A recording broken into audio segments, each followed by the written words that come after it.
What's up, listeners and supporters of the Ain't Hard to Tell podcast? We need some help from you, and it won't take up too much of your time. As we grow, we always want to hear your feedback, so take a minute or two to fill out a short anonymous survey. The survey link is right in the episode notes for this podcast. It's easy and takes less than 5 minutes. As always, we thank you for your continued support.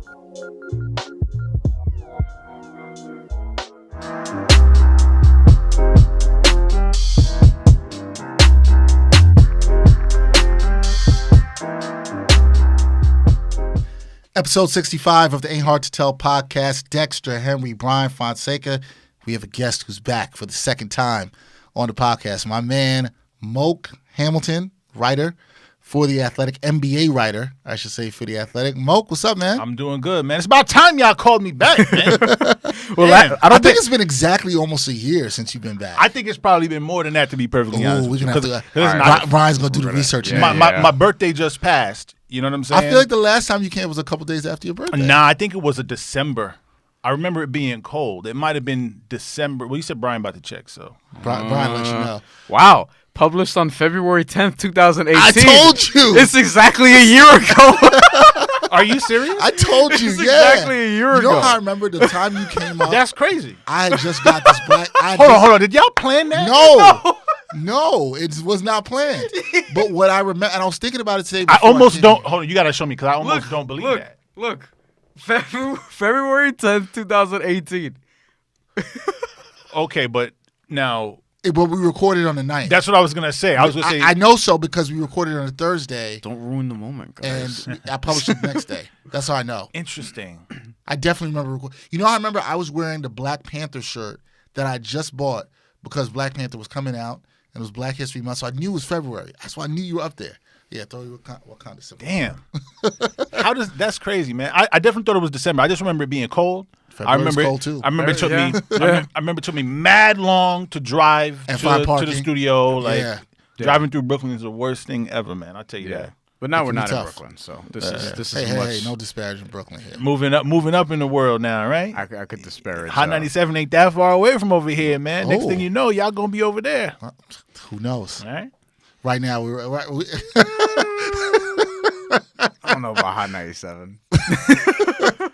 See, if you get some Hot 97 checks, you're gonna be right over there on Hudson Street, no questions asked. I guarantee that. Hey. Probably. Right. You know, if they allow me to do what I do, sure.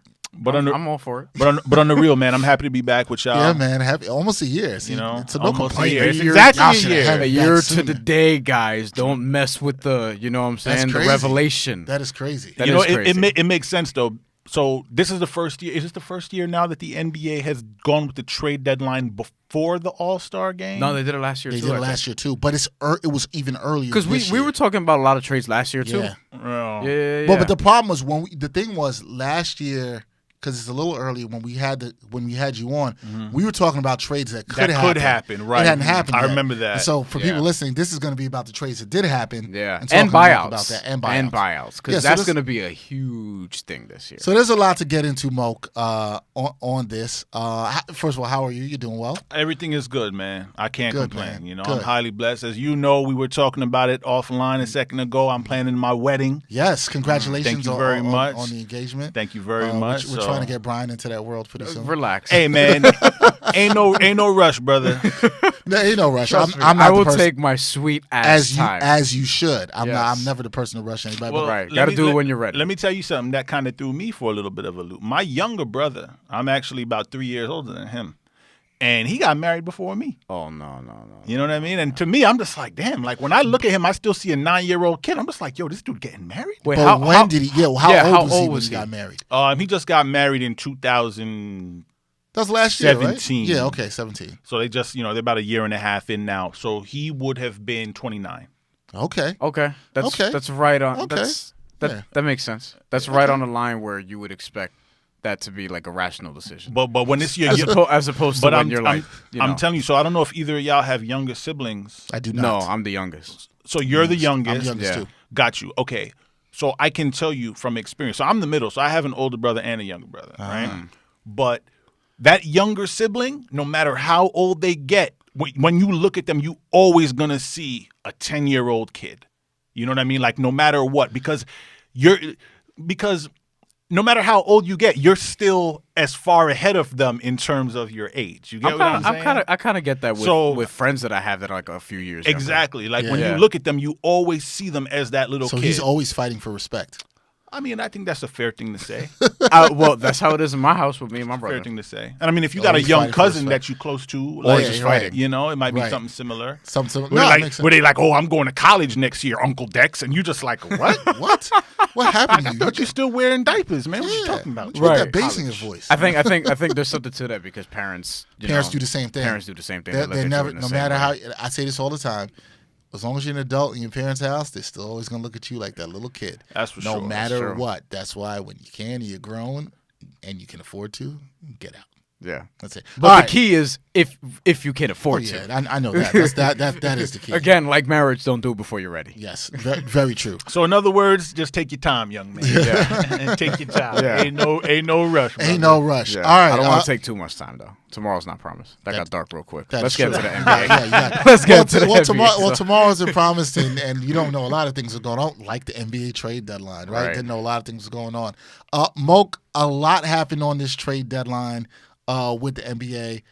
I guess the first thing I could ask you is, what was the most shocking move to you that either went down or didn't go down? What was the most shocking thing to you about this NBA trade deadline? I mean, I think it's hard for anybody to argue that it wasn't the Kristaps Porzingis trade.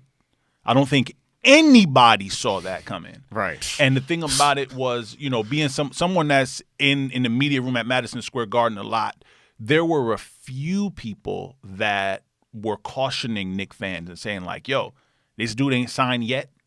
And because the Knicks prioritized getting that cap space by waiting to sign him to the extension, some people, including Paul Pierce, actually, Paul Pierce was one of the people that was just like, yo, if I'm Porzingis and they asked me to wait to pay me, I would be offended by that.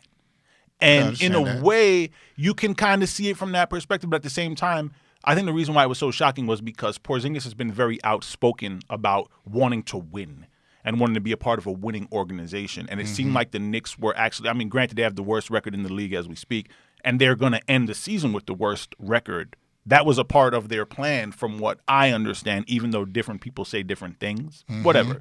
But the point is, what they have done by sort of delaying that extension for him and having a bad season is they've actually put themselves in a situation to kind of maximize their ability to attract talent with cap space and now with the draft pick. So all indications were that they were actually heading in a decent direction. And then out of nowhere. Yes. It's like, oh, and the thing that made it even crazier was news of the meeting came out from Woj, Adrian Wojnarowski, probably at like 12:30 p.m. Yep. Yo, I kid you not. I went in the shower, came out, my phone was destroyed.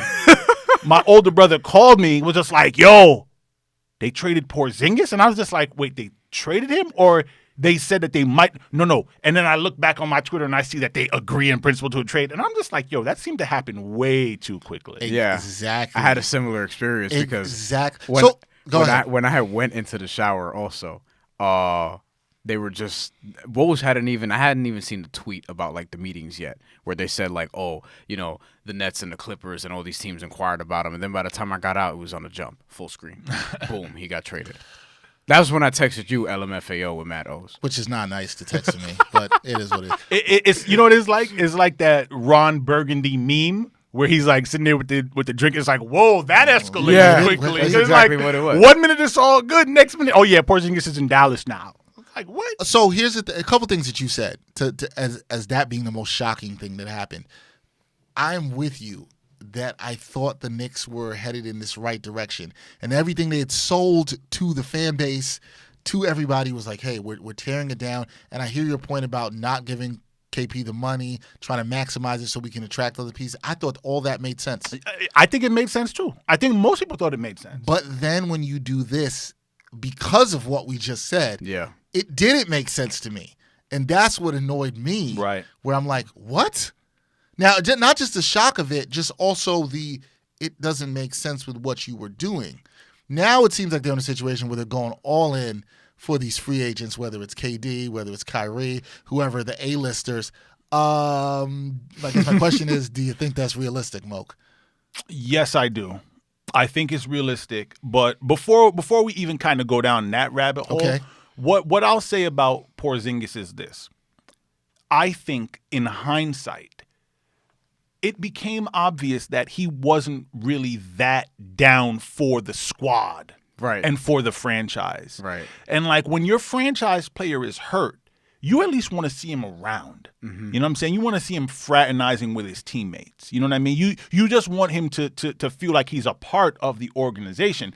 And I can tell you this as someone that is in the Knicks locker room very often. Like, you wouldn't usually go in there and see Kristaps in there chilling. Another person talking to Noah Vonleh or anybody. Yes, I've heard this from another person. You know what I mean? So it's like, in hindsight. And then now, the other important thing to understand, Dex, is that if Porzingis, so first of all, the main thing here was that Kristaps and his brother Giannis, his agent, told the Knicks that they were going to sign the 1-year qualifying offer. I wouldn't have bought that. I'm calling their bluff. You can't. You can. No, you can't. You can. That's in the NBA today, brother, you cannot do that because Greg Monroe spurned the Knicks a few years ago. Greg Monroe was as sure a thing as there was. And you can laugh, but Greg Monroe was a legit double-double. Nah, he was. No. I'm not. What you laughing at? What's so funny? I think he's laughing because he's like, damn, that makes it so real, your point. No. You're trying to save the man. No. I'm just laughing because that's where the Knicks were at once upon a time where that was a big deal. And it's just pretty funny in hindsight. But go ahead. I'm a big Greg Monroe fan. And now it's crazy what happened to his career. I know. Yeah, I liked him a lot in Georgetown. Can't even play. He actually went to the Nets and they waived him. But here's the thing though, Dexter. It's that we've seen now that guys care about winning. You know, guys care about like marketability and bright lights and all of that. That's not the most important thing to everybody. I say that all the time. Right. And even though Kristaps, in my opinion, bought into his own celebrity and his own hype. If his agent / brother comes to you and is like, look, dog, we're going to take the 1-year QO. I don't think you can risk that if you're the Knicks. And here's the main reason why. The main reason why, it's a little-known rule of the NBA's collective bargaining agreement. If you're a rookie coming off of your rookie contract and you play your 4 years, and your 5th year you decide that you're going to take the qualifying offer, you now have a no-trade clause in that 5th year. Right. So, in other words, if the trade deadline passed just now and the Knicks did not trade him, they would not have been able to trade him wherever they wanted if they decided to trade him next season. You get what I'm saying? If he took that qualifying offer, he would have had a no-trade clause. And if he said he wanted to go to the Clippers or the Nuggets or whoever, granted, it would have been a situation somewhat similar to Anthony Davis where you could have traded him wherever you wanted as long as – well, you could have traded him wherever you wanted as long as the team that was receiving him was willing to take the risk. Right. Like the Mavericks are doing. Right. But if you waited until next season, they would have less time to sell him on the organization's culture. And that would have reduced his market value. But let me just push back with this real quick. I hear what you're saying. And let me. I have not spoken publicly in depth about this. Right. You know what I'm saying? So these are my feelings, and y'all getting it first. Yeah. Well, we appreciate that. Good. Some people may argue or counter to that point and say, hey, well, a good organization will think that they can smooth things over with this guy where things aren't wrong. We've seen other organizations have things that are wrong with people in the past. Maybe not necessarily an Anthony Davis situation. Like the Oklahoma City Thunder did with Kevin Durant, right? They smoothed that over real well. But what was the real issue there? Was the issue more him and Westbrook, or was him and more the organization? Because that organization... That I don't know. Right, and so my thing is that organization at least has proven to be competent and drafted well. And you brought up something earlier in saying that it's not all about marketability. It's about winning for these guys, and I think winning comes down with your organization actually being competent. Now, what I said in the last podcast before this was the Knicks have not shown, as we all know, over a long period of time to be that. However, what Moke and I were saying was recently it appeared like they were going that way, right? That's the kind of thing I'm like, well, if you kind of doing this thing, you're trying to sell KP on this fact that we're trying to get other guys in here to play with you and keep this flexibility, do you think they could have done that? There's any way they could have done that in the next year? Yes, they could have done But you're that. saying that it's risky. You didn't like the risk there. I did not like the risk there. So what I'm hearing from you, not to put words in your mouth, is you preferred the risk of them giving him up and going big game hunting for the big free agents than trying to sell him on staying with the organization past next year if he had signed a 1-year QO. Based on everything, yes. That also depends on how you feel about what's out there too. Well, that's true, and that's also and to that point with Moke, I hear that, and I do understand that. And I just want to add something else to it as well. As far as taking the risk, so everything in life really is a calculation of risk and what the potential reward will be. Yes. Right? Because there's risk in everything. If it's Joel Embiid and I'm the Knicks and I have Joel Embiid, I say, man, you know what? We're going to have to prove to this dude that we can do this because we cannot trade Joel Embiid. Mm-hmm.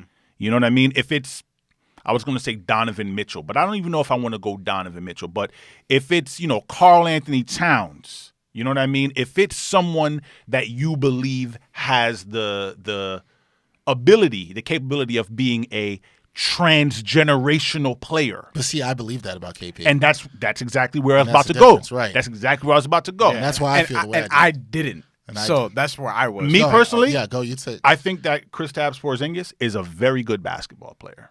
I think he's a very good basketball player. Joel Embiid, he is not.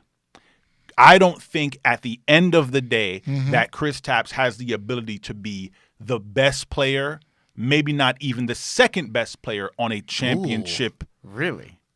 I was going to say championship winning team. I might even go as far as to say I don't think he can be the second best player on a team that plays in the NBA Finals. Wow, that's interesting. And I will tell you, part of the reason why I believe that, is because for the most part, players don't get healthier as their careers progress. But then that would apply to Joel Embiid too, because it would. He is also not. But I think what Moke is saying is that Joel is better, so you would bite that bullet. I don't disagree with that. Whereas with KP, the risk is not worth the reward, just because the reward's probably not going to be what it would be for Joel Embiid. What if? Now let me tell you. And to add to that, but go ahead. No, I was going. What if? And I'm not saying dude would be this. Mm-hmm. But what if he is to the league now what Dirk was to the league 20 years ago? What if the way Dirk revolutionized the 4, what if he revolutionizes the 5 as a guy who can stretch outside, is a pretty good defender? Not Joel Embiid, good defense. Mm-hmm. We agree with that. Mm. What if he's that and the Knicks lost on that? He had the potential to be he's a 23-year-old all-star. But what if the Cavaliers didn't pick Anthony Bennett with the first overall pick? Well, you can go into the whole what if. And that's what makes it so interesting. It's such a great conversation. Well, we just don't know what's going to happen with Porzingis. We don't know. I agree. Nobody knows. I'll say this to your point, though. I think if he's Dallas's number 2 to Luka Doncic, who I love, that's a pretty good squad if he can stay healthy. Maybe. And that's my issue with Porzingis, and we were talking about this before, was regarding the whole health thing. Mm-hmm. Would he be able to stay healthy? Being that not even just that he had one serious injury already, just the way he's built has always concerned me. I always think that's a fair concern because he's 7'3", very, you know what I mean. And like his lower body is there for that. And he's not 7'2" Joel Embiid. And that's where I was gonna go. If I chop block him, he's done. Well, you know what I'm saying? And here's the thing too, Dex. Right. Very important. We're talking about the Joel Embiid comparison. Yes. If you look at Joel Embiid's numbers, Joel Embiid has basically been. It's like if it were a graph. Time and productivity, it's been going like this. Yeah. Right? You look at the numbers that he's giving you right now through this season, which I guess is his 3rd season now, if I'm not mistaken. I don't know. Brian about to check. Yeah. Second full. Right now, he's giving you numbers that Shaq and Wilt Chamberlain gave you. Plus 3-point shooting. You get what I'm saying? That's the thing, too. He's giving you Wilt Chamberlain and Shaq numbers. This is his. Porzingis, in the year where he was in the MVP conversation, I guess that was last season. Last season. He was dropping about 30 a night for the first month of the season. And then he fell off hard. It went to 22 and 6, 22 He and fell 7, off hard. like and then the other thing that I will mention is Porzingis, if I'm not mistaken, is anemic. You know? And not to say that means he can't be a great basketball player, but it's disconcerting. Yeah, it wouldn't concern me as much in terms of investing in him. But do you remember when he was complaining about being tired in like December? Yeah. That was such a huge story. But hold on. Hold on. Remember but that, hold on. I remember all that. And some of it, obviously, my mom's anemic. So I know this obviously affects fatigue. And you're and based on that, you're much more educated about it than I am. I don't know much. No. And I'm not saying I'm totally the anemic expert here. But Joel Embiid also had Ben Simmons to play with and help him carry the load. I mean, when you have Tim Hardaway as your number 2, I'm going to be tired too. I'm going to be tired. I'm going to be tired of watching him jack up all them shots, man. How many times Carmelo complained about being tired? Carmelo never complains about being tired. You know why. I mean, I guess I don't know why. He wants to keep shooting. Shoot. Yeah, but Shooter's gonna shoot. But the thing is, for me, here's the thing. Nobody wants to hear that. And if that's your point, I'm with you. Ain't nobody trying to hear about you being tired. I'm saying when you show up to do your job, nobody's trying to hear about you being tired, right? So I hear that. You know what though? This is where I was shocked that he actually is going to bet on himself because given the serious injury, him potentially getting a max contract now will probably be the smart move. But see, that's why I said I would call his bluff. I was a little bit there, Mo. See, I'm kind of with Brian on that. That's why I was going to call his bluff. I understand. Look, I get it. Not saying that you're wrong. I'm just saying that's why I would call and that's the thing. There really is no right or wrong answer. No, there isn't. What it boils down to at the end of the day, some people feel like the Pelicans should sit Anthony Davis down and not let him play because they don't want him to hurt himself, that. Right? I actually agree with that. Some people don't feel that way. At the end of the day, it's really all again about risk and risk mitigation. That is true. But I will say this. Mm-hmm. So just imagine now that you're Scott Perry, right? You come to the organization, okay? And when you get there, you ain't got your own head coach. You did not exercise your own draft picks, and you trying to come in and put your own fingerprints on the organization. Right. And you come in, and there's this guy named Kristaps Porzingis that seems like he's a pretty good player. All-star already. But if you're Scott Perry, for whatever reason, if you just don't believe in him like that, it's too much risk to allow him to take the qualifying offer and then have total control over his situation. And that's, to me, at the end of the day, that's basically what it boils down to. Because, again, if he were Joel Embiid and if they really and truly believe that he was the chosen one, then they may not have moved him. That's an absolutely fair point. And also, by the way, the trade, not really a bad trade if you're talking about setting yourselves up for this. No, it's not. I've never said it. Whether or not they're actually going to hit on that and wind up with, Jimmy Butler instead of Kevin Durant, I don't know. That would probably be the equivalent of Amari Stoudemire in 2010. But I agree, and I think a lot of us have, like you said, Moke, a lot of it is in terms of the risks in the moment and how we're judging it, or is this a trade that is better served for us judging 100%, 2-3 years down the road. Look, because it's easy to judge something in the moment. Yeah, of course. Also, getting rid of Tim Hardaway Jr. and Courtney Lee needs to be commended. Like those contracts. I agree. Getting that, I agree feel with like that, and getting Dennis Smith Jr. back. I mean, I'm not a big fan of his right now. I hope he can get better. But I'm aware. Terms. But yeah. That's the kind of prospect you would expect to get in a deal like that. One other quick thing I just wanted to mention about the whole thing about passing up the 5-year deal coming off the ACL, whatever, blah, blah, blah. Yeah. Because if I'm Scott Perry and Steve Mills, right, and Giannis comes to me and is just like, yo, bro, we're going to take the 1-year QO. And I'm just like, peace. No, but in my head, I'm just like, damn, this dude must really not want to be here. Because if you're coming off of a torn ACL and you're willing to risk $158 million just so you can become an unrestricted free agent, it's just like, you must really not want to be here. Do you think that he's going to end up, I know he said that his intention is to take a qualifying offer even with Dallas, but do you think Dallas is going to give him a max contract and he stays there? Yeah. Do you think he's going to just resign long-term there? Yeah, I think so. I think that the Mavericks are going to – look, when you're talking about excellent management and when you're talking about teams that kick every tire and are very diligent, Donnie Nelson's been working for Mark Cuban now for, I want to say, probably 20 years or so. Something like that. Rick Carlisle, I want to say Rick Carlisle is maybe the third longest tenured head coach in the NBA. Something like that. They're a very stable organization. Yep. They have a championship culture. I think for the Mavericks, all things considered, it was probably a good move. It's risk on their end, but I think it's a good move for them too. Yeah. I will say this. I probably like Porzingis more than the both of you, But I also, you know how much I like Doncic. I've loved Doncic before he got drafted. I think he's fantastic. Pairing that two together, I think the two of them paired together makes a lot of sense. And one thing about Dallas and what you said is Dallas has a history. They haven't drafted well all the time, but they've made some good trades throughout time. Look at their trades throughout time. Nash, Finley. There's a lot of good guys they've gotten trades. Yeah. And they've been good at that. Yeah. So more recently, the Harrison Barnes trade, which Justin Jackson could be a good player for them. Yeah, they make smart moves in terms of trades, and there's one ways you can make things with teams. So it was good. All right, other trades. We'll move on from KP for a little bit. Do we have to? Yeah, I mean, trust me, I could do a whole. No, podcast I'm just messing with just you. one more thing. Your boy Tim Hardaway Jr. probably better served. Well, not probably. Oh, I think definitely better served. I think he can Dallas. Excel in the third option in Dallas and be fine. I dropped him in fantasy if you want him, because he ain't getting the numbers that he was getting in December and November there. Like on the Knicks, I'm good. Let me just one other quick thing about Porzingis too. Culturally, with Dirk Nowitzki there. And Dirk is going to be working for the Mavericks once his career is over. Yep. You know what I mean? And he hasn't ruled out not playing next year. He's not retired. He's going to be a good mentor for him. And Huge. Then Doncic, and Porzingis have known each other for 10 years now. They're friends. You know what I mean? Like they've been friends for a long time. They played against each other in Spain.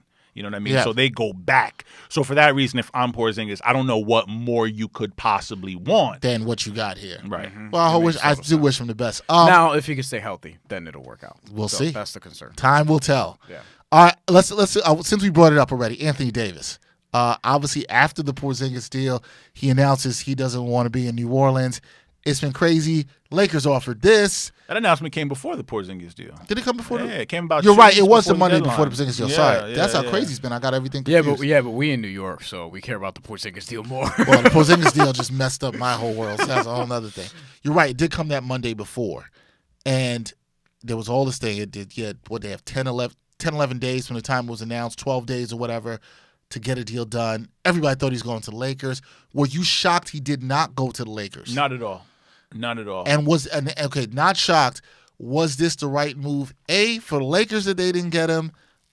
B, for the Pelicans that they did not trade him yet and decided to wait until July and try to get Boston in the mix. It's a lot of risk again, man. Yes. But I'll say this: if I were Dell Demps, I would have waited as well.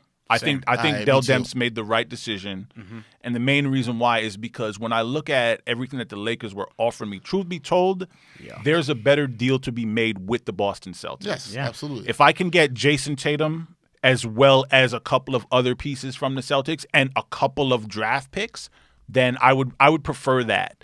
Just because I like Tatum as a player much more than I do Lonzo Ball and Brandon Ingram. Or Kuzma, right. Kuzma, honestly, I think Kuzma, because he doesn't really cast as much of a shadow as Ingram or Ball, I mean, he really is kind of the best player out of all of them. I agree. He has been, but he has been. Yeah. Yeah. So, and then the other thing about it too, honestly, is, I mean, the Lakers are not going to offer you all that in July. Like, I mean, if they're willing to give all of it to you in February, like, why would they not give it to you in July again? You know what I mean? Especially now when you potentially have the Celtics out there, and then maybe the Knicks get the number 2 pick in the draft.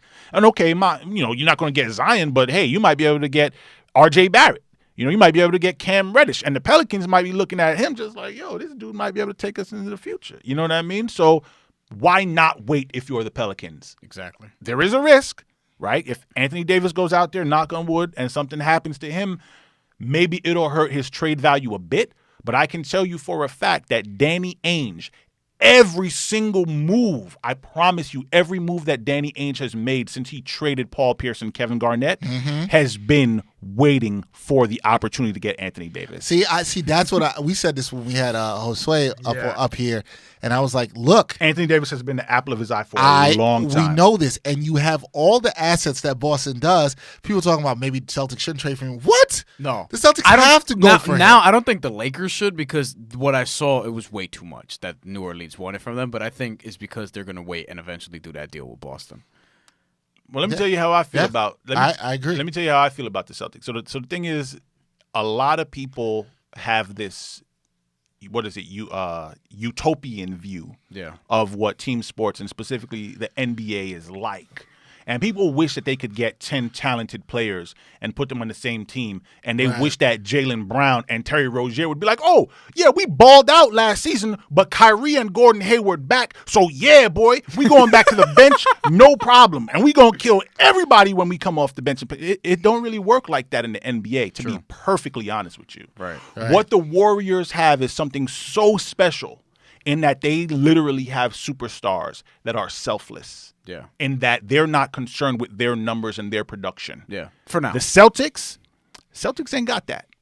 Celtics do not have that. And let me tell you one other thing about Danny Ainge that players will tell you. Mm-hmm. Danny Ainge will come to you on November 26th and be like, yo, you know, Brad Stevens says he wants to send you to the bench, and, you know, I think it might be a good look for you. You know what I mean? Like, yeah, sure, you might average a couple less points, you might play less minutes, blah, blah, blah, but in the end, it's going to help us win, and winning is the most important thing. So you as Jaylen Brown or Terry Rozier, you're like, all right, you know what? All right, cool. I'm going to do it for the team. My number's going to be a little lower, but, you know, it's all good. I'm not going to worry about it too much.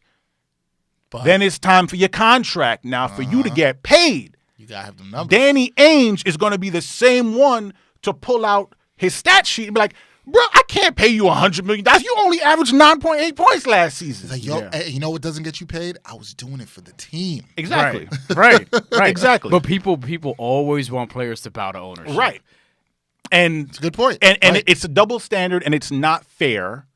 And what really happened to Danny Ainge, I can tell you in the agent community, specifically, and players, a lot of players look at the trade for Paul Pierce, and they're just like, and Kevin Garnett, but it was Paul Pierce that was just like, yeah, that was a great move for the franchise. Like, that trade by itself led to Kyrie Irving. You know what I'm saying? It led to Jaylen Brown, led to Jason Tatum when you look at the autopsy of it. But I can tell you right now that there are people that look at Danny Ainge and they're just like, yeah, but the Spurs ain't trade Tim Duncan, though. You know, Mark Cuban didn't trade Dirk Nowitzki. That he's a little bit ruthless. You know, if you're not going to be loyal to that guy, why should I believe you and trusted you and put my faith in your hands? You know what I'm saying? I think that's fate in your hands. I think that's a fantastic point.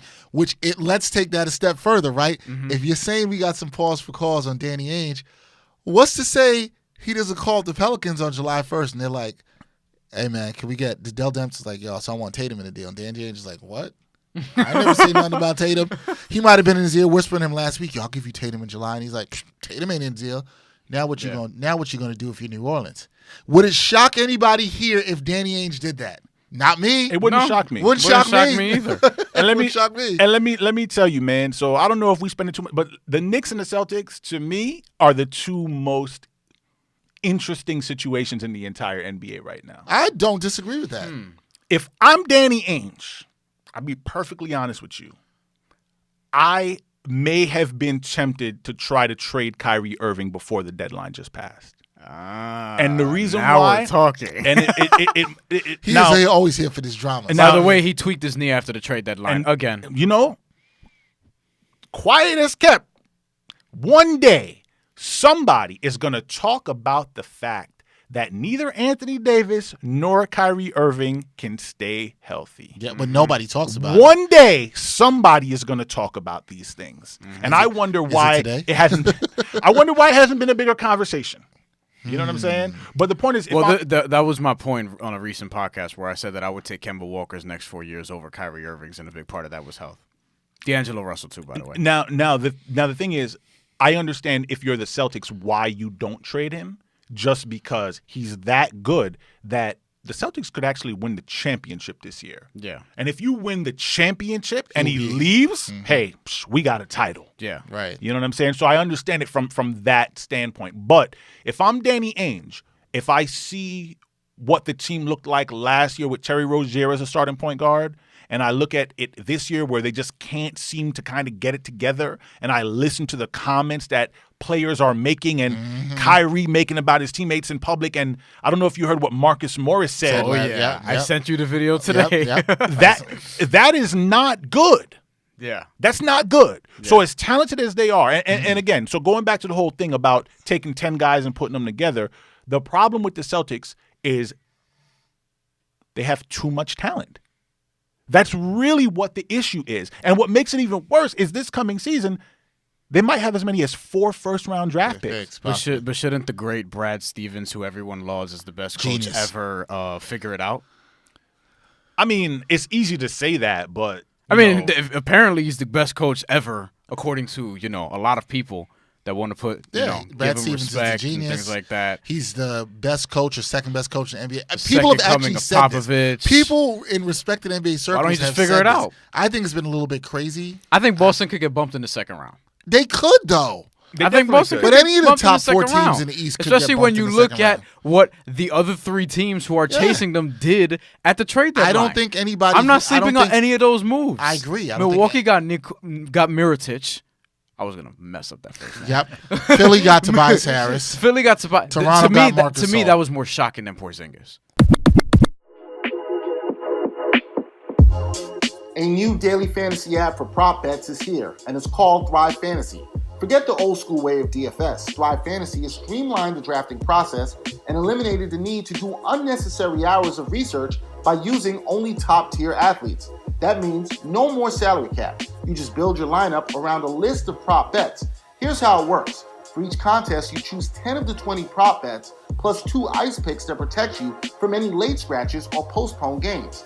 Each unique prop has an over and under point value assigned to it, and you will be rewarded that value if the prop is correct. So for example, if Tom Brady throws for over or under 250 yards, the less likely the prop is to occur, the more points the choice will be worth. You build your team score around the amount of correct prop bets you select. It's easy to play, so just check out the Thrive Fantasy link in the description of this podcast and get in the game with Thrive Fantasy today.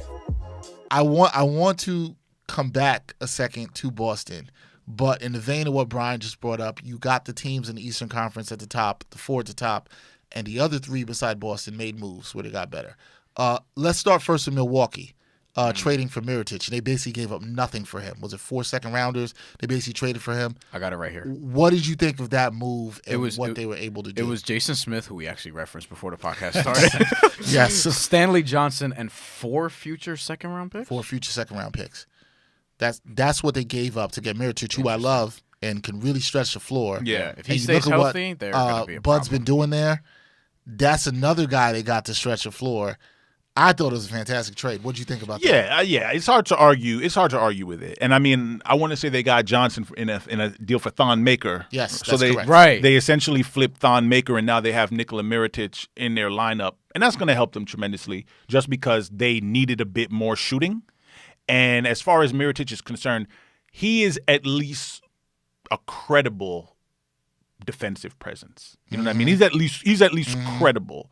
So I think rotation-wise, I think they have a few things that they have to figure out to see whose minutes he's going to take. But, I mean, they're already a team that is so long and so lengthy, and they guard, like, they get after you defensively. Yeah. In terms of the effort that I see them put forth on their rotations and just how they go after the ball and go after rebounds and closeouts and all that, the only team off the top of my head, I guess Chauncey and Rasheed Wallace's Pistons, right? Like, they gave you everything on every defensive possession. But the 2008 Celtics gave you everything on 85% of their possessions. That was a very good defensive team.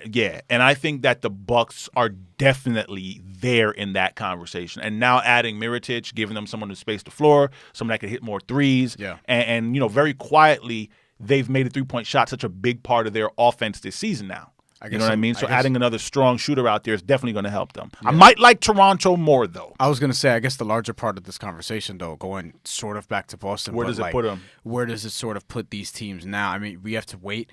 We have to wait for Indiana to drop, because that's going to happen. They're going to drop out of the top 4, and then you have to see this take shape in terms of matchups and things like that. But if I'm looking at these teams, I'm like, look, I don't know if Philly could figure it out, because I don't even know if they fully figured out Jimmy Butler yet. But if they do, then I'm going to have them coming out of the East. All right. But I don't know if they could, because Ben Simmons is still kind of a coward and won't shoot three-pointers. Let's get to that. All 3 of the moves were tremendous moves. Yes. And I think the top 4 in the East, it's just going to be a straight dog. I hope all those teams get to the second round. I can't wait for the playoffs. Because it could be very fun. Hard to imagine them not. It is hard to imagine. Right. I don't know who can upset them. Right. I agree. What I will say to that is, okay, Philly, Tobias Harris trade. We talked about that happened in the middle of the night. Yeah. A guy who can now play the 4, can stretch the floor for them, helps them with some of the spacing issues they had before, especially because your boy Simmons won't shoot. Let me read you that trade. It was Landry Shamet. Who's having a good rookie year. Yes. He's going to the Clippers along with Wilson Chandler, Mike Muscala, a 2020 first-round pick, a 2021 first-round pick from the Heat, which could be a good pick. Yeah. A 2021 second-round pick and a 2023 second-round pick for Tobias Harris, Boban Marjanovic, and Mike Scott. They needed some depth also. You know, I feel like they somewhat addressed that, even though they had to give up depth to do it, and Landry Shamet was having a good season. Mm-hmm. But by the way, when I was looking at this, too, I also thought of the Porzingis deal because I'm like, oh, the Knicks aren't the only team that's sort of targeting free agency here. I think the Clippers think that they're going to get somebody, you know, at least one big player. They basically did the same thing the Knicks did, except they didn't give up an all-star, but they gave up. I like this trade for both teams. I want to come out and say this. I really like this for the Clippers because I was wondering what the Clippers would do. Would they be willing to give up Harris? And they did, and it came out of nowhere. I literally was thinking about it the night before, and then I woke up and they traded him. And I'm like, if this isn't a guy you think is going to sign, I like Tobias Harris. Covered him in high school. Really good dude. I think he's a really good player. I would like him on my team. I played against his brother, but I wouldn't want to necessarily give him the max or pay him like an A-list guy. He's on that next tier. Mm-hmm. But putting him in this situation, Philly is, I think, a good situation for him. He's going to help that team stretch the floor. Like I say, he's going to help with the spacing issues. I like this trade for both. It's one of these trades where you're like, yo, Philly gave up some stuff. But I really like it for them, and I also really like this for the Clippers. And it shows you the Clippers, I'm going to give them some credit. They look like they know. I know what their plan is. I know the risk and what they're looking to take to come back to Moke's word. Moke said it's about risk. The risk is they could have been the safe play. Could have said, yo, let's keep Tobias Harris. Let's try to re-sign him next year. They're like, nah. Maybe like the Knicks, we're going big fish hunting. Kawhi Leonard. I think that's what they're looking at. Yeah, and I think the main thing, Dexter, is that, you know, in the NBA, when it comes to team building, right? Max Kellerman, the great Max Kellerman of ESPN fame, he has something that I just think is so simple, but just magnificent in terms of how he describes players, right? So Kevin Durant is a 5-star guy. Yep. That's what Kellerman would say. He's a 5-star guy. LeBron is a 5-star guy. Yep. Porzingis, maybe he's a 3-star guy. Maybe he's a 4-star guy. I don't know. Give him a 4-star. I give him a 4. Tobias Harris is like he's like a 3-star guy, right? Yeah, but on 3.5. I like 3.5. Okay, that's me being fair enough. Yeah. So in the NBA, it's like you want to ideally start your thing with a 5-star guy. Yes. Yeah. You want to have a 5-star, and if you could get another 5-star guy, you're like, well, damn, we in business now. You're cooking. We got 2 5-star dudes on the squad. Yeah. Yeah. Philly might, if Ben Simmons could have a 3-pointer. So Philly got a 5-star guy in Joel Embiid. Agreed. Yeah. And Ben Simmons, at least a 4-star. He's 4. He's right? a 4-star. Solid 4? Yeah, solid 4. Okay. Jimmy Butler is right there 4. Okay. 4. He's like right there. So now for them to add the 3.5-star guy as the 4th guy on that squad, now you in business. I also think that Tobias Harris should be the second option on offense, but that's just me. Yeah. Second option on offense after Joel Embiid. Well, here's the thing. Because so Ben Simmons is just a facilitator. Good pick and roll player. Fantastic and pick and roll player. Way better at catching and shooting than Jimmy Butler. Yeah, he is. Whereas Jimmy Butler needs the ball more, he would be the third option. We also forgetting of not maybe a 5-star player, but a 3-star player that's in their starting lineup in JJ Redick, who shoots a very high percentage from downtown. Right. So where I'm going with the 5-star thing, yes, you don't typically want to because there's a salary cap. Yeah. So every dollar you give person X is less dollars that you can spend on person Y in a very simple way, not looking at bird rights and all that kind of stuff. Right. Because if you got a guy's bird rights, it means you already had the guy. Yeah. But if you're trying to build a team, you don't usually want to start that process by giving a 3.5-star guy a maximum contract. Right. Yeah. Right. You get what I'm saying? And reports have said in Philly's case that they actually want to keep all those dudes. And it makes a lot of sense because what Embiid is getting paid now, you have a contract extension for Ben Simmons on the horizon. Yeah, but that's still 2 years away. Okay, but you're going to have to pay him. 2 years ain't that long. Right, no, but it'll kick in 2020. Tobias is now. Jimmy's now, too. And Jimmy Butler. Yeah. Right? But the point is, if you decide you don't want to pay Tobias Harris and he goes, it's not like you can take that money and go buy Kawhi Leonard or someone that would be an upgrade over him at his position. Right. You know what I mean? So it makes perfect sense for them to keep him. And basically, I mean, Elton Brand also traded Markelle Fultz. Yep. Right? And they got Elton Brand is looking at his squad, and he's just like, yo, Joel Embiid is, 22 years old? 20, yeah, like he's a young. Nah, he's a little older than that. I think he's 24. He's 24. I think he's a year older than KP. He is 24. Okay, 24-year-old. He'll be 25 in March. 5-star guy. Yeah. Yep. You know what I'm saying? That's what you like. We going for it. Yeah. We got Ben Simmons. We got Joel Embiid. We got Jimmy Butler. Yo, we going for it. So I'll give up them draft picks. I will trade Markelle Fultz for Jonathan Simmons to give me some depth. And a first, by the way. And a first and a second. They got a first-round pick back in that deal. Oh, got it back. Right. Yeah. But the point is, so now as far as Tobias is concerned, the reason why it's a brilliant move is just because if you look at the numbers and you look at the metrics, efficiency-wise and usage-wise, like this is a guy who gave the Clippers 20 points a game without even having plays called for him. Yep. Right. You know what I mean? Like Tobias Harris is the kind of guy that'll watch a play unfold and see Gallinari get double-teamed and just always do the right thing. Yeah, he's a great roll off a screen. He'll get 11 shots in the game, and he'll hit 7 of them. And he'll get a couple offensive rebounds and get to the free throw line and give you 5 free throws. And all of a sudden, the guy got 19 points without you even calling a play for him. Yeah, he was having his best season. And that's what the Sixers need with a lineup that's going to have a heavy usage player like Ben Simmons and another one like Joel Embiid in it. So I think for them, it's a great move. Agreed. Sacrifices the future a little bit, but it's going to help them in the long run. But you're going for it now, like you said. I love that they being Philly, Milwaukee, Toronto are all aggressive, and they see this opening, and they're like, oh, we can beat Boston.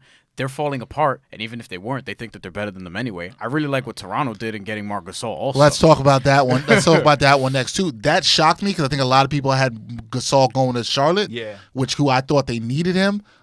Charlotte, that is. Not that badly because but I don't think it would have done much for Charlotte other than solidify them as being a playoff team. It was Jonas Valanciunas, DeLon Wright, C.J. Miles, and a second-round pick for Marc Gasol. They didn't even give up a first. How did Memphis not get a first for Gasol? I mean, Gasol is, 34 years old? Something like that. He's old, but I thought they might be able to get something like a team like Toronto, a low first for him. This is why I guess maybe the market really wasn't there for that, and I'm not recognizing. Maybe I assumed they would get that, but the market apparently wasn't there. I think for Conley, they would. I mean, of course you would try. Yeah. You know, you would try to get him. Of course, you got to do due diligence.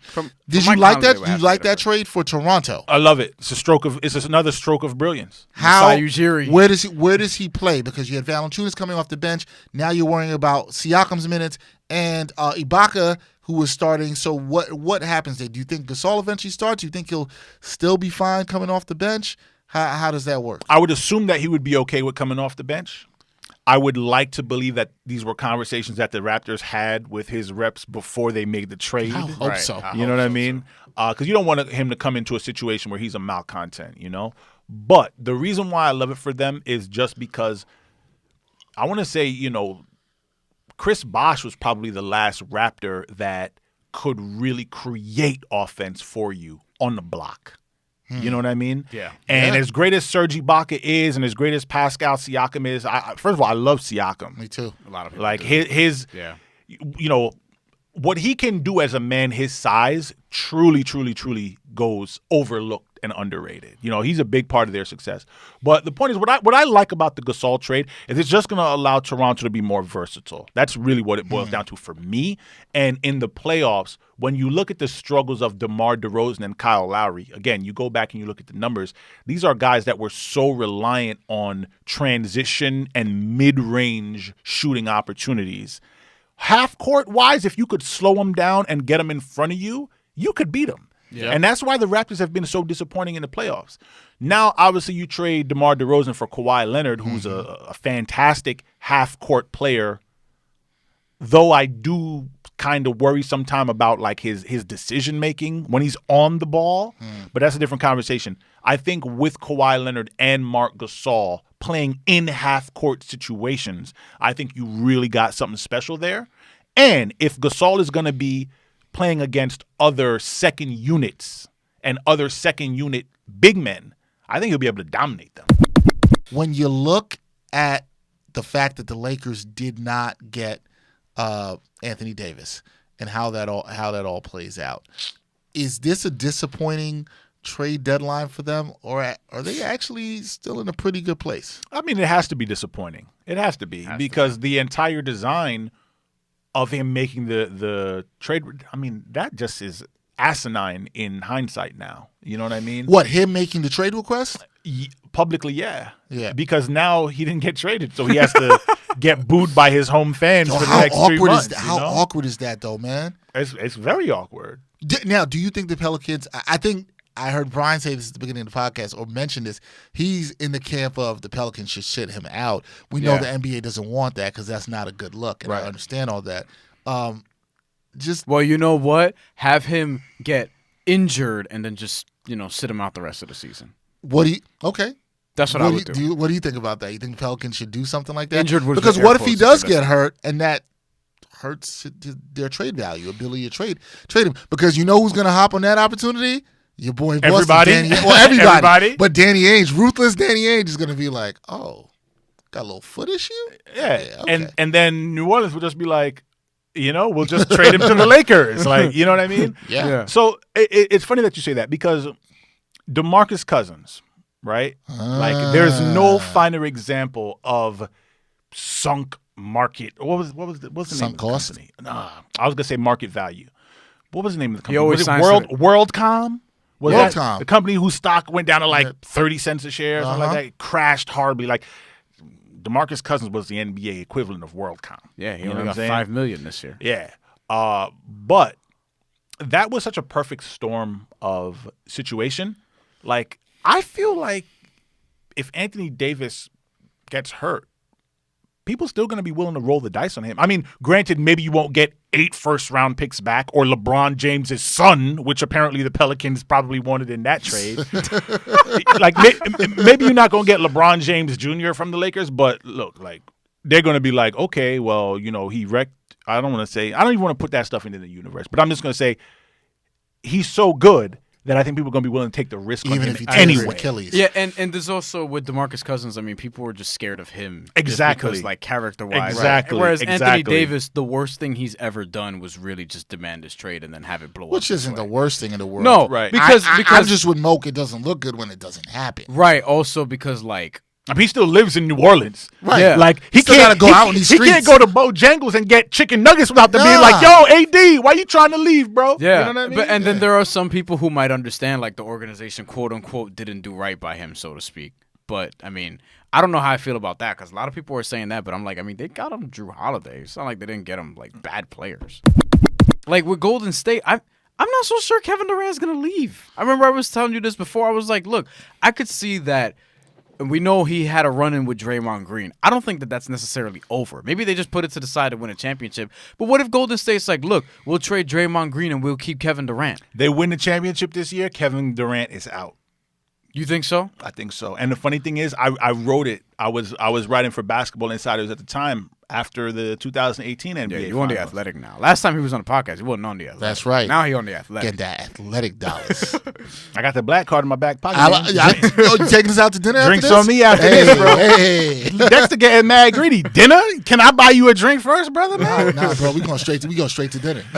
Nah, but I wrote about it right after the finals, and what I recognized in that was what I did with the piece was I just compared how LeBron looked after he won his second title in Miami, versus how he looked after he won his title in Cleveland, right? And if you go watch and you compare the way he reacted to it, you see the difference between the fulfillment of one's destiny.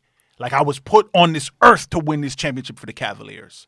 You know what I mean? Yeah. If you look at Kevin Durant after the Warriors won their second consecutive championship, he just looked empty. He looked empty. He thought the championships were going to validate him. And in that moment, he realized they have Kevin not. Durant is just like, this ain't really it. I lean towards Kevin Durant leaving too. I lean towards him leaving too. Whether it's the Knicks, whether it's the Clippers, I don't know. He shouldn't go to the Knicks if he's worried about the media, by the way. I'm just going to say that also. He's a little bit sensitive on that. A little bit. He has burner accounts, bro. But let me say this also. What if they lose in the finals? I think that's because I could see them. Would it shock you? Would it really shock you if Boston put it together, or if Milwaukee beat them, or if Toronto beat them? It would shock me. Or Philly. It would shock me. Or Philly. Barring if someone gets hurt, then okay. I still don't think anybody's beating them. I think somebody can give them a better run this year. All those teams have better depth. And while that doesn't matter as much in the playoffs, 6 through 9 kind of does.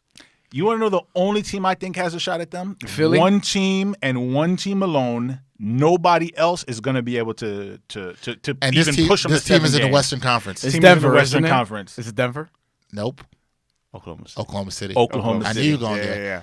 I agree with that. The Thunder are the team. I agree with that. I think you're right. And I think people are the team. I think people aren't talking enough about the Thunder. Were you shocked they didn't make any moves? No. I don't think they need anything else. I think they got everything they need on that team now. Paul George is an MVP candidate, man. Paul George. He might win Defensive Player of the Year, and he might finish like in the top 5 for MVP voting. Paul George, and he's probably guarding Kevin. No, he definitely is guarding Kevin Durant in that series. Yeah, defensively they're really good. Listen, Terrence Ferguson. Yes. When you look at that team and you see the growth of this kid, Terrence Ferguson and Dennis Schroeder. Dennis Schroeder has been such a great addition for them. Again, I referenced Sam Presti and these guys at the beginning. Competent front office. Dennis Schroeder is what Reggie Jackson needs to become. Yeah, but look, they took a risk on him in that trade. People were down on Schroeder. Couldn't play anymore, selfish, arguing with teammates in Atlanta. All could have been true. He's been fantastic. Ferguson, you mentioned, good player development, right? Mm-hmm. Paul George has been fantastic. We talk Jeremy Grant. Are they going to get Jeremy Grant? Just want to bring it back because it comes back to Moke. Moke brought up the term risk at the beginning of here. Yeah, Schroeder was a risk. Jeremy Grant. Nobody saw anything out of this from him in Philly. All right, these guys were getting Paul George at the risk. People didn't think he was going to re-sign. I was actually going to make that point. Right. All these, it does, to bring it back to your point, it does take some risks to build a good team. Right. Are they getting Andre Roberson back? He had a setback, so don't know if he's had a few. I'm worried about him because he's had like 3 setbacks now. Yeah, me too. Yeah, I'm hoping because if they get him, and he can play defensively, we know he's not good offensively. That's all he would need to do. Honestly, I don't think they need him anymore. They probably don't. I don't think they need him anymore. They probably don't. You don't think it would help even if he's? I mean, I think he would. Well, of course he could help. It'd be ridiculous to say he couldn't help a team. But he's also, if he were to come back, he's not going to be where he was defensively right away either. I mean that's true. But my main thing is I just think, he is so bad offensively. Like he is egregiously bad on the offensive end. But it was worth it to give him the minutes because his defense was that So good. Your point is they don't need that as much. It's not valued as much. It's like I told you. Right, because now they have other guys that can give them similar defensive output on the perimeter and still score some points for them. Right, which is actually giving you exactly. more. On Dex, that's like I told you before. As much as I love Tony Allen does not work in today's NBA. That is true. Like, it just can't. No, that is an excellent point. Before we go, buyout market. Is there anybody we should be looking at in the buyout market? That's another way for teams to improve their depth as we get there. Maybe the Warriors do something. Anthony. Yeah. What about your boy? I know Melo's your boy. What about your boy Melo? Light-skinned brother there. What y'all stick together. What do you think? Do you think he's going to the Lakers or not? Man. There's a few. Who else do you think is intriguing on this buyout market? Well, in terms of players, I mean, honestly, the guys that I really felt like were going to move the needle, like I really thought Wesley Matthews was the one guy that I thought could help move the needle, But he's going to Indiana now, which I think is a great situation for him because to get paid. Well, and I mean, not only that, with Victor Oladipo out for the remainder of the season, like he's going to get minutes. Yep. He's going to get shots. Yep. So I think it's a good move for him. I think a lot of other contenders are probably a little salty that DeAndre Jordan's not getting bought out by the Knicks. I'm salty about that too. When that you don't think it can help Mitchell Robinson grow? Yeah.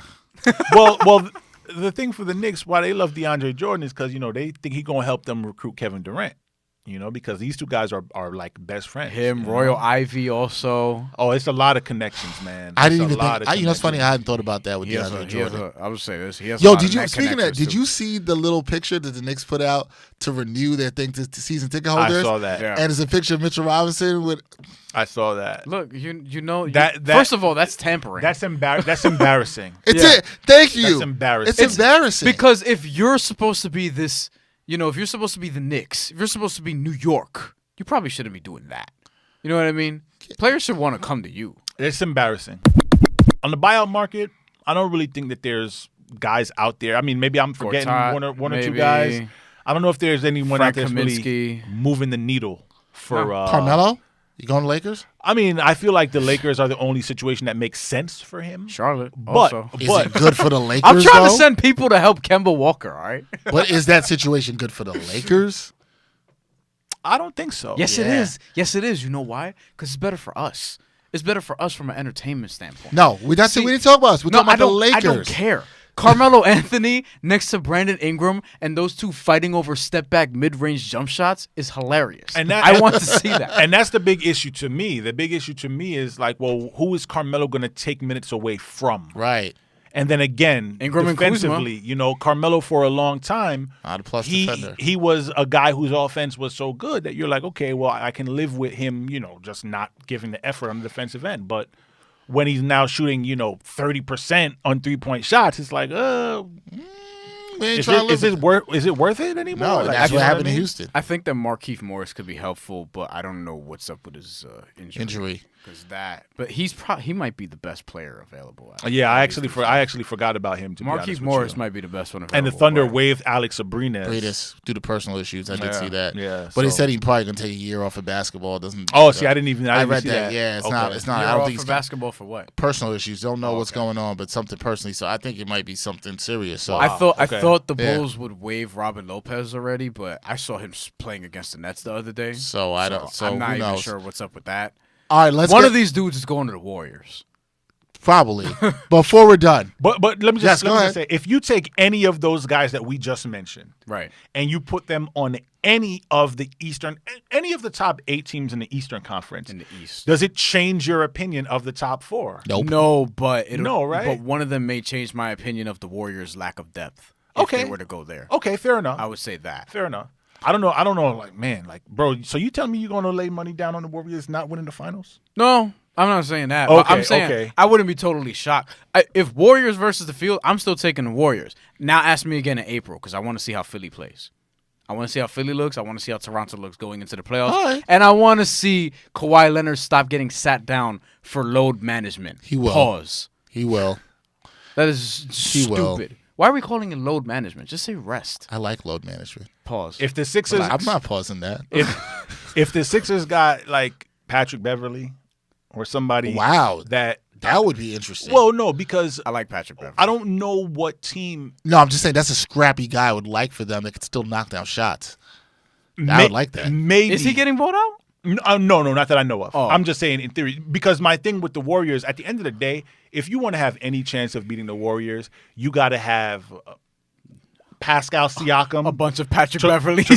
You got to have Pascal Siakam to guard Kevin Durant. But that's the thing you need the most, right? Like I agree. And you need Paul George type of star, and you need a Patrick Beverly or maybe a Marcus Smart or Tony Allen. Somebody to antagonize Curry. Is your point? Right? And even if you have that, well, you still got to worry about Clay. But the point is, you need 2 all-world defenders, one that can guard pick and rolls and protect the rim. I guess I should pause that too. Protect the rim, right? And you need another all-world defender on the perimeter to be able to give Curry and Clay problems. And I don't know that any Eastern Conference team has that. Man, I think and those players on the other side be able to give you something on offense. Boston will be your team, but I'm just judging by how they look because they have the depth. I feel like they have enough talent to compete with them. Yeah. A good amount of people were picking Boston before the season. Like that was to win the title? That was like sort of the sexy pick. Well, at least to be in the finals. That was like I thought they were a shoo-in for the finals. No. A lot of people were a lot of people had them as basically a shoo-in in the finals, like Moke said. But a lot of people also said, like, I know my brother said this. A lot of people, like, media-wise, they've said this, that they have Boston beating Golden State in the finals. I did not. Now, I don't even have Boston getting out of the second round. And usually, I don't get swayed by regular seasons like that because things are going to figure itself out. But I've changed on Boston and the Lakers. Here's the thing with Boston, though. People have to remember. They started off, 10-10, and since then, they've actually had the second-best record in the NBA. So they haven't been playing that badly. I didn't know that. Yeah, they haven't. Hold on. The problem is they've had ups and downs, and I think it's more of what you talked about, Moke, the sort of infighting that's going on that has people more concerned than actually playing. I think they're 25-11 since that time. Yeah. So and that's the best record in the NBA? Second best record in the NBA since the time. The Warriors have the best record in the NBA since that time. But they've actually not played bad basketball. There's just been so much other stuff going on that it doesn't seem as good as it actually is. I think the other thing with them, too, to your point, I mean, it's a very good point. The other thing about them, though, is they're just so wildly inconsistent. Yeah. And they lose games to teams that they shouldn't be losing to. But the bigger issue is when you get into the playoffs, you inevitably are going to face, what's that word? It's a great word that they always use, like, when you lose a lot and people start talking about you. Adversity? Adversity. Thank you, brother. Thank you. I couldn't find a word. At first, I thought it was going to be like a bigger or deeper word. And I was like, oh, no. It's just Couldn't find it. But the point is, you're going to face that in the playoffs. And what should concern you if you're a fan of the Boston Celtics is anytime these dudes face any adversity, they going at each other. Yeah. Not the other team. That is true. And will Kyrie Irving be healthy in April? I mean, Kyrie Irving chewed Gordon Hayward out on the court. And Brad Stevens. When they lost to the Magic. Yeah. Like, I was watching that game. Yeah. And I could not believe that. And then again, and there have been at least 5 or 6 different situations like this during the season. And to me, it's just obvious. There's a team they're fighting for the same thing. And they're just not all together spiritually on the same page. I think you're right on that. That's more concerning than the record. Quick hitters before we go. This is going to be for off-season predictions. Okay. All right. These are very quick. Yes or no. Okay. Will the Knicks get the number 1 pick? No, I don't think so. No. And the reason why they're going to get the 4th pick. I just don't think they're going to get it just because it's the Knicks. And it just never happens. This just never happens. Because of the Knicks. That's true. Will KD leave Golden State? Yes. Will he go to the Knicks? Yes. Oh, interesting. Will Anthony Davis end up in Boston? No. Will the Nets land a big free agent? No. I think it's possible, but I'm not sure. Yeah, you said Anthony Davis will not end up in Boston. I don't think so. That. Will Kyrie stay in Boston? No. Ooh. Will Kyrie go to the Lakers? No. Will Kawhi stay in Toronto? No. So I think hold on. You're making it sound like July 1st is going to be real crazy. It is. There's going to be a lot of movement. I think we already think it's going to be crazy, but the way you're making it sound like it could be a lot of movement. The trade deadline was just the start. These are just people were saying that, I don't know if this trade deadline is going to be the way people were hyping it up, and Brian Windhorst was saying the same thing I was thinking the day before, where it's going to be unprecedented. And look, we had the most trades we've had in ever. This is crazier than 2010. And 2010 was supposed to be the pinnacle where everybody was trying to gear up for LeBron, for Wade, for Bosh, for Carlos Boozer, for Amari Stoudemire.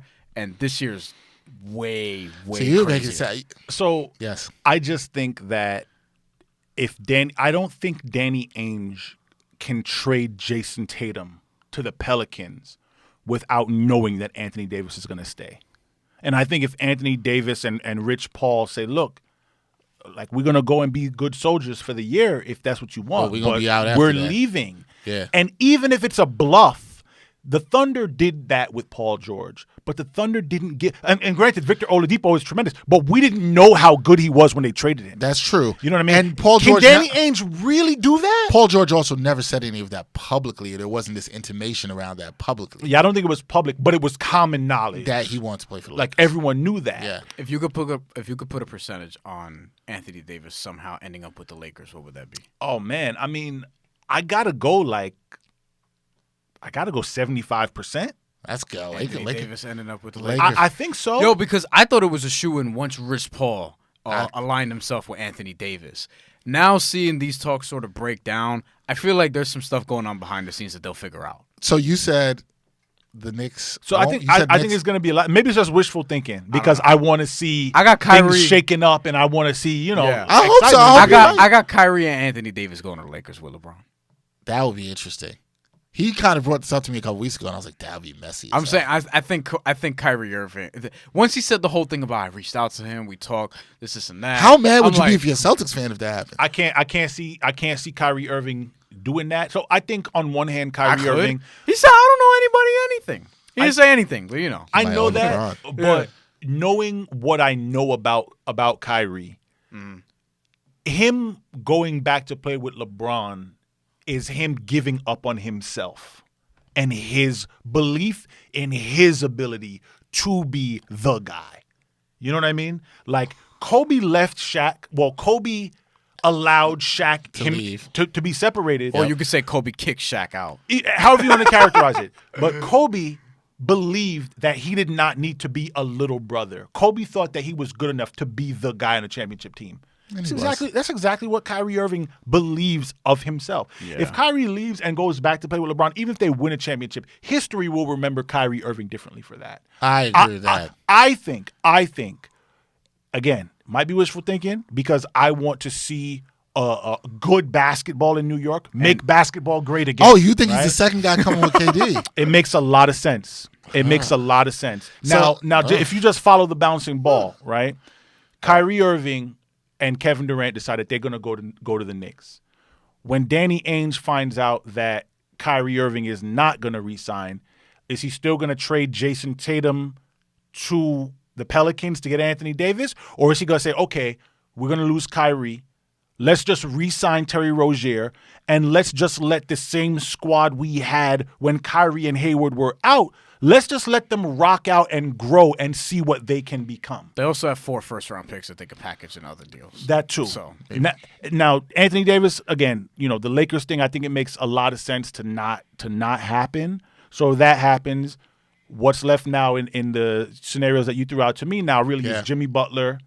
I think Jimmy Butler of all the guys has – I think there's a possibility of him actually leaving Philadelphia. I think Jimmy Butler has Nick written all over him. That's your backup option. I will say it would be a very the most Nick possibility would be Kyrie and Jimmy Butler. No, get the 4th pick. Oh. And then give Jimmy Butler a 4-year. Right. Like that's like the most Nick thing.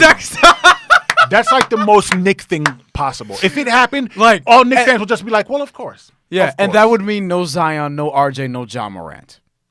That would mean probably Cam Reddish or Romeo Langford. That also means no Dexter Henry as a fan. We got to do numbers. We weren't doing this by the time you were on, but for the artwork, we have athletes and stuff like that where we'll put it on the episode. Whoever wore 65, this will be the 65th episode. 65 is a terrible list. Like, for example, for 34, we had 34, did we have Shaq? No, we didn't have Shaq. We had Noah Syndergaard. You did. Yeah. So that's an example. Like, when we go back to 1, it'll be, I don't know. Who wears number 1? Penny Hardaway. Oh, okay. Plenty of people you can think of. Emmanuel Mudiay. Yeah. Amari Stoudemire. Ahmed Rosario. Ahmed Rosario. You said Emmanuel Mudiay? Yeah. I don't know if he wears number 1.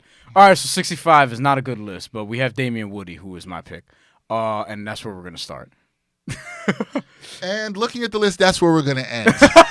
It's going to be the Damian Woody episode. You're not good on Robert. Yeah, any 65s that you've liked in the history of sports? Oh man, there's none in NBA history. Yeah, like I can't even.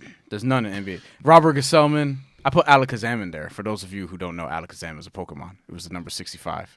Oh my God. Yo, we are ending this. That's why I told you. I told you what that's gonna. Moke don't even know what happened. I don't even know. I'm in my head. I'm just like, does the number 65 have any significance to me at all? And probably not. Okay, then we're gonna go with Damian Woody. Hey, that's cool. For Jets player. Yeah, man. Big up the Jets. That's fine with that. Hey, Moke, thank you for coming back. Almost exactly a year to the day since you were back here. We appreciate it greatly. Thank you for all your knowledge and no problem, man. All the predictions, and let me know how the Knicks are gonna be the Knicks. Once again, I don't know if there's anything else to say about that. So funny. It's like behind door A, you got Kyrie, Kevin Durant, and Zion. Behind door B, you got the 4th pick and Jimmy Butler. Yeah. And maybe Kemba Walker. And behind door C, which is probably also behind door B, a bunch of Knicks fans crying. Probably the same exact thing. That's probably what it's going to be. All right, thank you for listening to the Ain't Hard to Tell Podcast, episode number 65 with our guest, Moke Hamilton from The Athletic. Please be sure to subscribe to the podcast on wherever you listen to us on all your platforms. Also, be sure to rate and review. Leave us a review. Tell us what you think, who you want to see. Do you want to see more guests like Moke Hamilton? Come on here with us. Do you want to hear more NBA talk, more NFL talk, whatever it is that you want to hear? Also, be sure to subscribe to us on Patreon to support us for all our extra bonus content that we have. For the great Moke Hamilton, writer, NBA writer for The Athletic, and Brian Fonseca, I'm Dexter Henry. For next time, peace.